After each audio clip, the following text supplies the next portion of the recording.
Bien, mis queridos, les invito a buscar en sus Biblias en la carta de Primera de Juan, allá en el capítulo 1. Hoy es la segunda parte del tema que tiene que ver con comunión. Recuerda que Juan está escribiendo a creyentes porque van luchando en su vida espiritual. Y él nos va a decir, si usted dice que tiene comunión con Dios, pero está andando en tinieblas, no se olvide que Dios es luz y espera que sus hijos también caminen ¿en qué? En luz. ¿Y qué significa andar en luz? Es andar en la verdad, a la luz de la verdad de la palabra de Dios, y también significa andar en santidad, separado. Dios es luz, fuente de luz, Él no necesita luz porque Él es luz, y a la luz de esta verdad, el creyente, los hijos de Dios, debemos andar de esa misma forma y manera.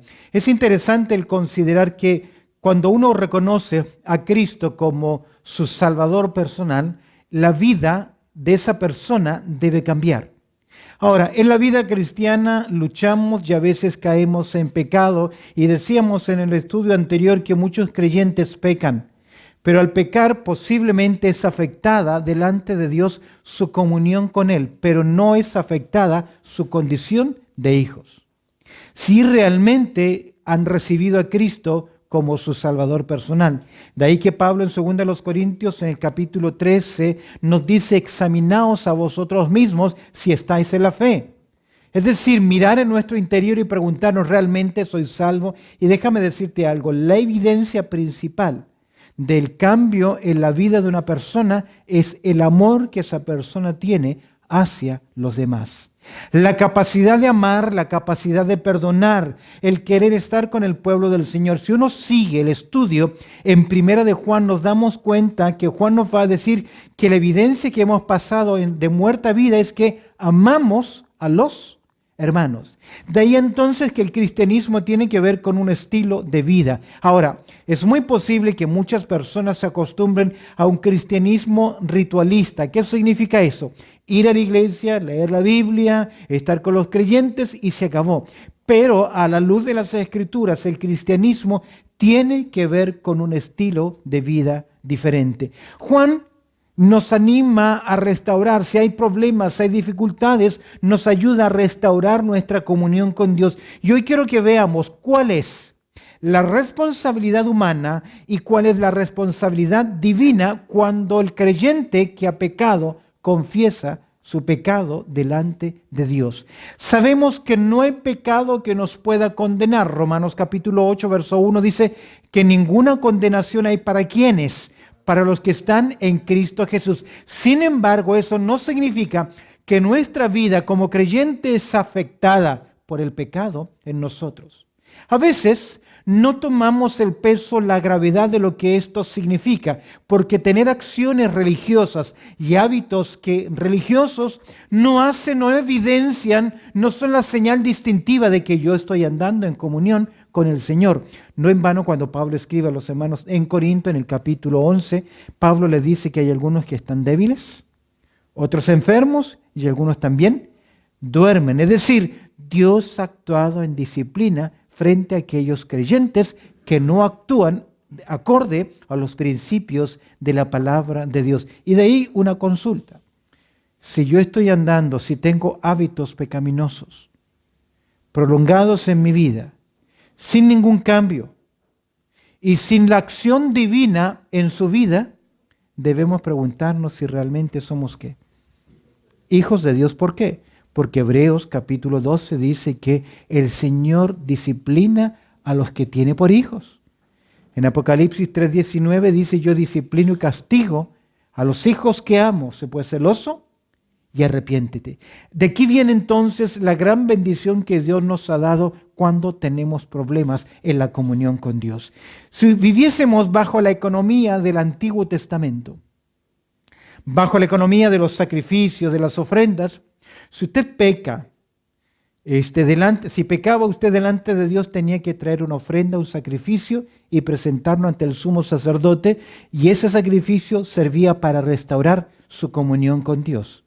En la nueva economía, ya los sacrificios del pasado no sirven porque la sangre de los toros y de los machos cabríos que no pueden quitar el pecado. Ahora Dios nos ha dado algo tremendo que tiene que ver con la confesión de nuestros pecados y nuestro arrepentimiento. Veamos en primer lugar cuál es la responsabilidad humana en este asunto que tiene que ver con el andar en la vida cristiana. En primer lugar, vamos a mirar la responsabilidad del creyente, nuestra responsabilidad.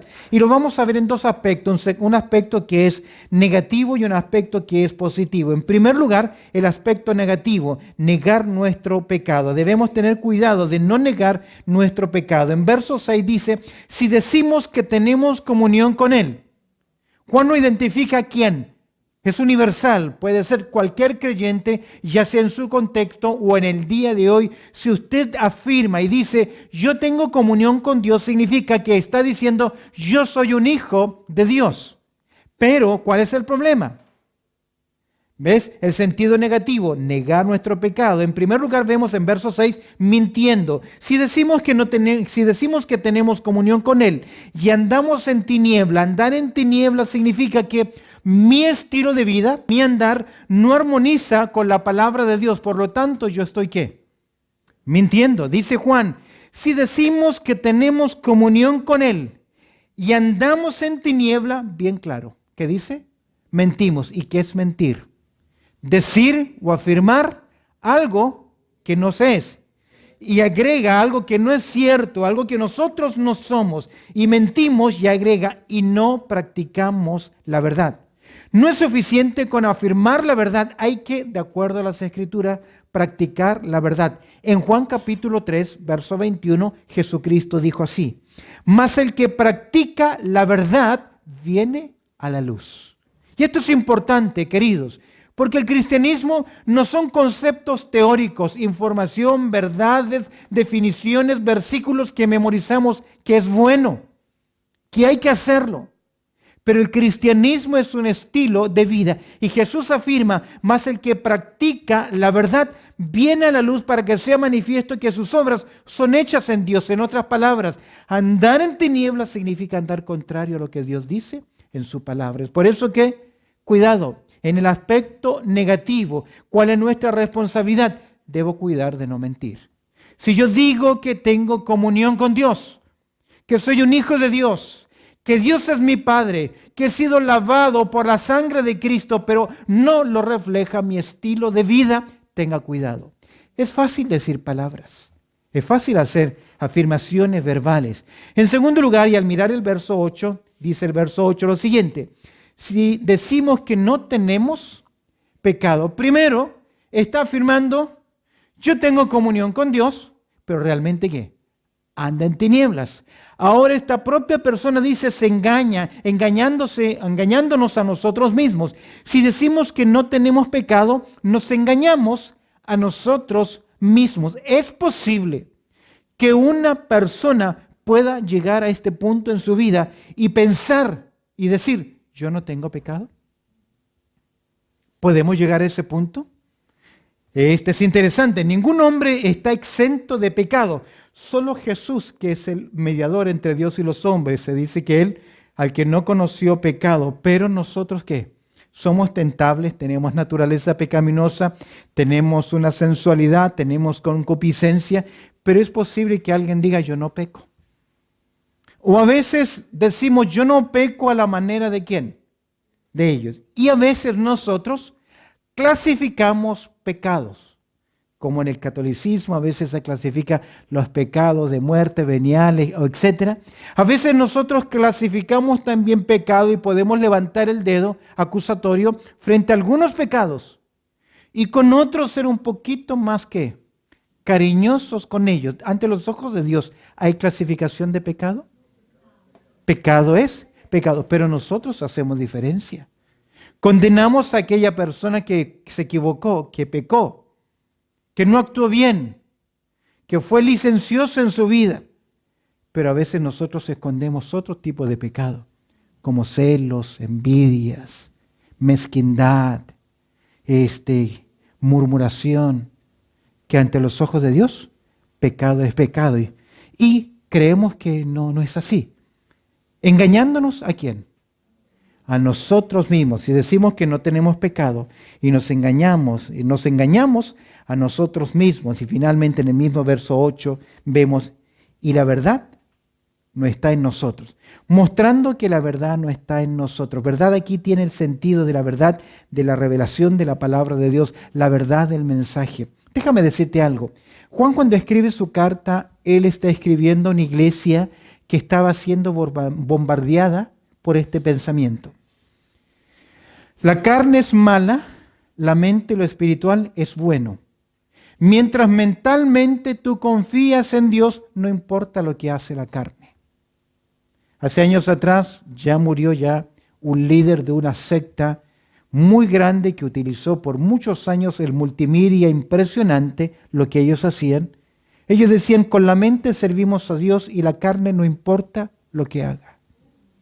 No importa lo que usted hace con su cuerpo. Mientras en su espíritu, en su mente, usted está bien con Dios, no importa lo demás. A veces creyentes dicen así, porque lo he escuchado. Es que sabe que, pastor, la carne es ¿qué? Débil. Como diciendo, justifico lo que he hecho.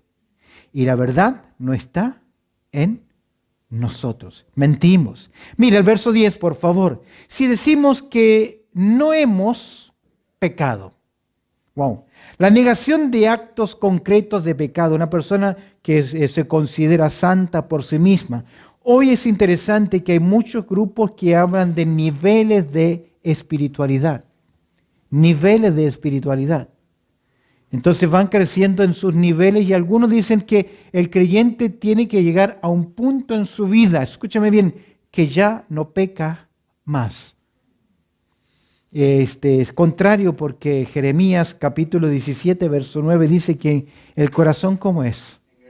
Engañoso, más que todas las cosas y perverso. ¿Quién lo conocerá? Es extraño este pensamiento, que llegue un creyente a un grado de tanta santidad en su vida que ya no peque más. Cuando Pablo dice, miserable de mí en Romanos capítulo 7, ¿quién me librará de este cuerpo de muerte? Cuidado. Si decimos que no hemos pecado, creer esto es negar lo que Dios dice en su palabra, que la carne, que la naturaleza pecaminosa, que mi carne va contraria a la obra del Espíritu Santo. Si decimos que no hemos pecado, ¿le hacemos a quién? ¿A Él? Mentiroso. ¿Quién es Él? Dios. Porque Dios en su palabra dice que desde mi cabeza hasta la planta de los pies, ¿qué soy? Podrida, llaga, hinchazón. Creernos tan espirituales. ¿Sabes cuál es la advertencia de Pablo en Corintios capítulo 10, su primera carta? Versos 12 y 13, que el que piensa estar firme, mire que no caiga. Casi es principio, es universal. A través de los años he visto algunos creyentes que aparentan una gran espiritualidad y que les gusta mucho apuntar y denunciar los pecados de otros, son los que finalmente ¿qué? También caen. Y cuando caen, caen muy feo. ¿Por qué? Si decimos que no hemos pecado, le hacemos a él mentiroso y su palabra no está en nosotros. ¿Sabes por qué? Romanos capítulo 3, verso 10 dice, como está escrito, no hay justo ni aun qué. Uno.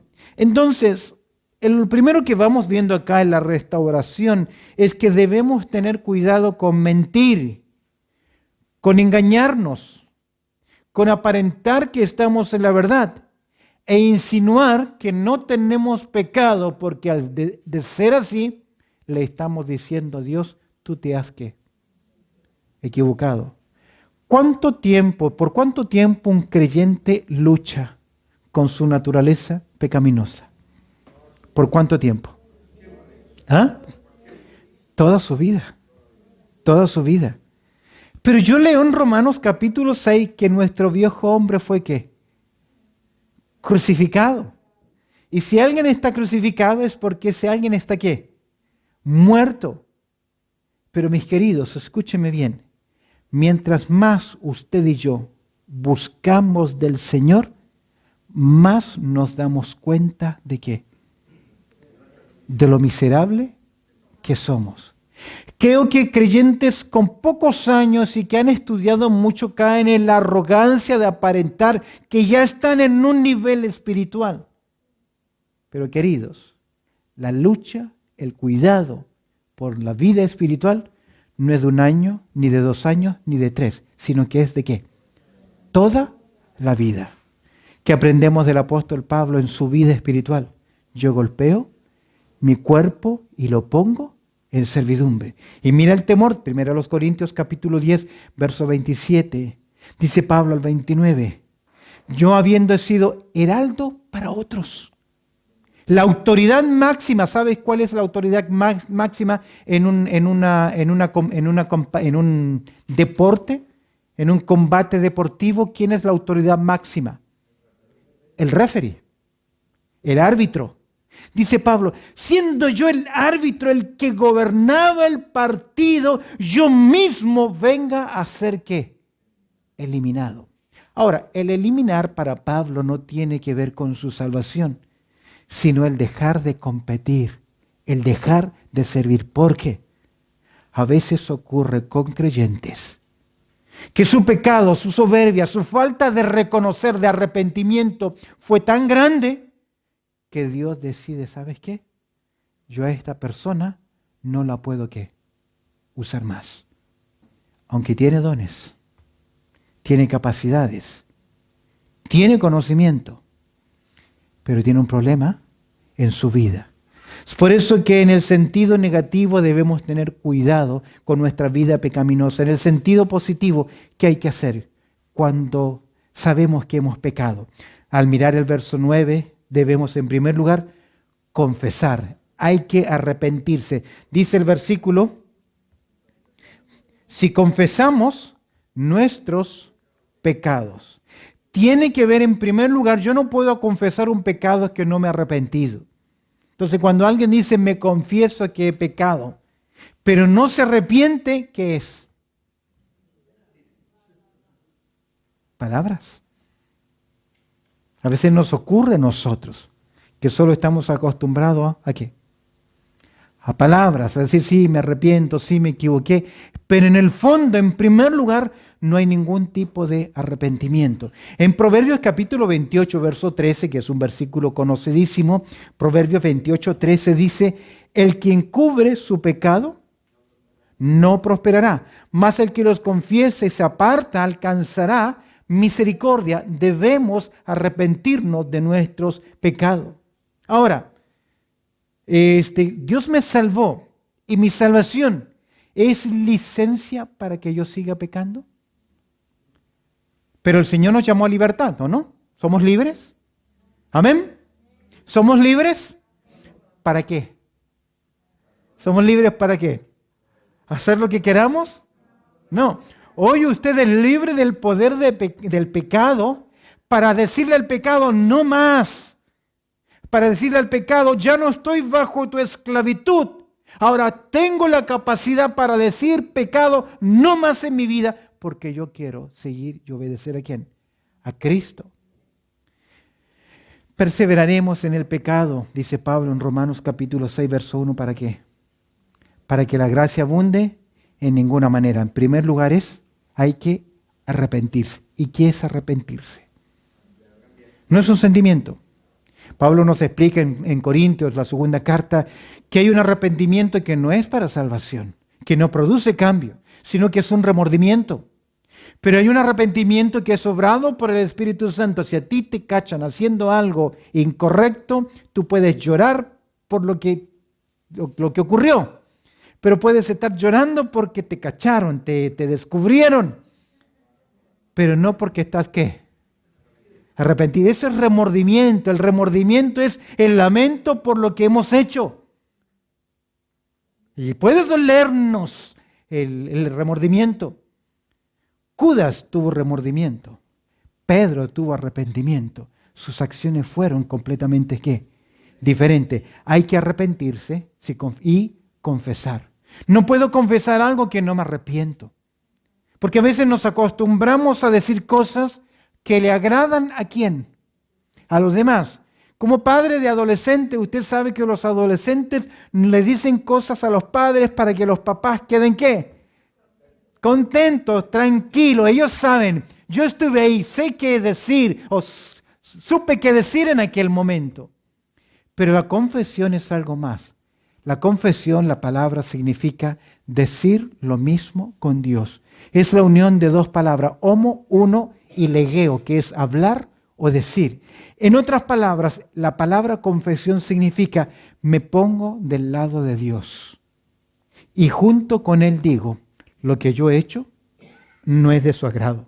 No simplemente digo, Señor, pequé, sino que me pongo del lado de Dios. Y eso me lleva a renunciar lo que yo he hecho. Terminemos. Cuando nosotros confesamos, reconocemos nuestro pecado, esa es nuestra responsabilidad. ¿Qué hace Dios al respecto? Mirando el verso. ¿Qué hace Dios? ¿Dios qué hace? En primer lugar, Dios es fiel y justo. Dios muestra su carácter. Mira el carácter de Dios. ¿Qué significa que Dios sea fiel? Que Dios sea fiel. ¿Qué significa eso? Que Dios cumple lo que ha dicho. Si yo confieso, Él me perdona. Dios es fiel a su palabra y a sus hijos. Lo que Dios dice seguro y se cumple. Por lo tanto, si confesamos nuestros pecados, tenemos la seguridad que Dios nos va ¿a qué? A perdonar. ¿Sabes que uno de los grandes problemas en la vida de creyentes emocionales, en la vida emocional de los creyentes, o mejor dicho, en la vida psicológica de los creyentes, es que a veces nosotros hemos cometido pecados graves? Yo sé que no podemos discriminar, pero hay acciones nuestras que tienen un mayor impacto que otras, ¿o no? Si mi hijo toma una pistola de agua y me apunta a la cara y me tira un chorrito de agua, tal vez yo me moleste con él y le quite el gun, ¿cómo se llama? La pistola de agua. Pero si una persona va con una pistola de agua y le apunta al primer ministro de Australia, ¿qué va a ocurrir? ¿Ah? Es una pistolita de agua, está jugando. Tiene un impacto que es mucho más grave. O si apunta a Donald Trump con una pistolita de agua. ¿Ah? ¿Por qué? Es interesante. Ahora, cuando yo no entiendo que Dios es fiel, que Dios me perdona, porque muchas veces Dios me ha perdonado, pero nosotros ¿qué? No nos perdonamos. Y uno de los grandes problemas emocionales de creyentes es que habiendo sido perdonados por Dios, son incapaces ellos mismos ¿de qué? De perdonarse. El texto dice que Dios en su carácter es fiel y que Dios en su carácter es justo. Es decir, que no va a actuar en contra de lo que ha dicho. Al ser Dios fiel y justo, ¿qué hace Dios entonces con mi pecado? Dios en primer lugar perdona nuestros pecados. ¿Qué es perdonar?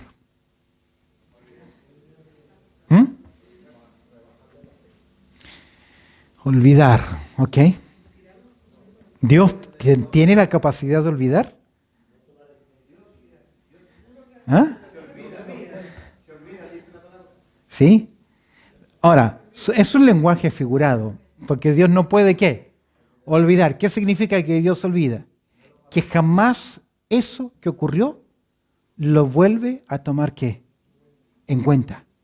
Se quita de nosotros la deuda, porque al pecar se amerita en contra de nosotros un saldo negativo. Tenemos una deuda. Pero Dios al perdonar esa deuda, el perdonar significa que ha sido ¿qué? Borrado. Ahora, cuando usted perdona, ¿olvidamos? Cuando usted y yo perdonamos, ¿olvidamos? ¿Ah? No se olvida. No se olvida las cosas en la experiencia de la vida. Pero el perdonar nos lleva ¿a qué?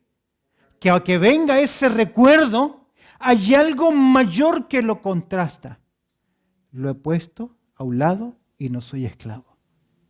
Porque el perdonar no todas las cosas olvidamos. Algunos de ustedes sufrieron mucho. a veces en su niñez, a veces por un gobierno. Y hay cosas que cuando hay olores, sabores, situaciones y expresiones, como que eso, ¡pum!, sale a primer plano. Y ahí vuelven a estar. Es decir, no olvidamos. Ahora, el olvido de Dios significa que eso jamás pesa en nuestra cuenta, en contra. ¿Por qué? Porque Dios en primer lugar perdona, y nos perdona ¿por qué? ¿En base a qué? A la obra de Cristo Jesús. Dios nos perdona para perdonar nuestros pecados y agrega algo más. Y limpiarnos de toda maldad. La sangre de Jesucristo, su Hijo, nos limpia de todo pecado. De esta forma se soluciona no simplemente lo que he cometido, sino que Dios también cuida y restaura mi vida. Me vuelve a mi centro en mi vida. Es por eso que el profeta dice, venid luego, dice Jehová, ¿y qué? Y estemos a cuenta cómo necesitamos restaurar nuestras vidas de comunión con el Señor. Puede pasar con toda persona, con todo creyente que por alguna razón en su vida, en su andar, ha faltado delante de Dios. Y el salmista que dice cuando él pecó delante de Dios, todo mi verdor se volvió ¿en qué? En sequedad. ¿Qué bendición de Dios tenemos? Que nos dice que si confesamos nuestros pecados, Él es fiel y justo para perdonar nuestros pecados y limpiarnos de toda maldad. ¿Y sabe cómo nos ve? Santos, como hijos suyos. Por eso que Hebreo dice, sin santidad nadie verá al Señor, nadie por sí mismo es santo. Pero cuando nos hemos acogido al santo, la mirada de Dios hacia nuestras vidas es a través de la persona de Cristo Jesús. Por eso que Juan se preocupa y dice, hermanos, cuiden su andar con el Señor. Y si pecaron, si se han equivocado, ¿qué? Lo vas a ver en el capítulo siguiente. Hijitos, y si alguno hubiese pecado, abogado tenéis, pero ese abogado trabaja en base a ¿qué? A la confesión nuestra. Amén. Bendito Padre Celestial, te damos gracias, Señor, por tu amor, por tu cuidado y esta linda oportunidad que nos concedes, Señor, de estudiar tu palabra. Te pido, Señor, que estas verdades de la confesión, del reconocimiento, puedan ayudarnos en nuestras vidas, Señor, a reconocer nuestra condición, saber que somos tentables, pecadores, pero tú nos has dado la confesión y la sangre preciosa de Cristo Jesús que nos limpia de todo pecado. Te agradezco, Señor, por este tiempo, pues oramos a través del precioso nombre de Cristo Jesús. Amén y amén.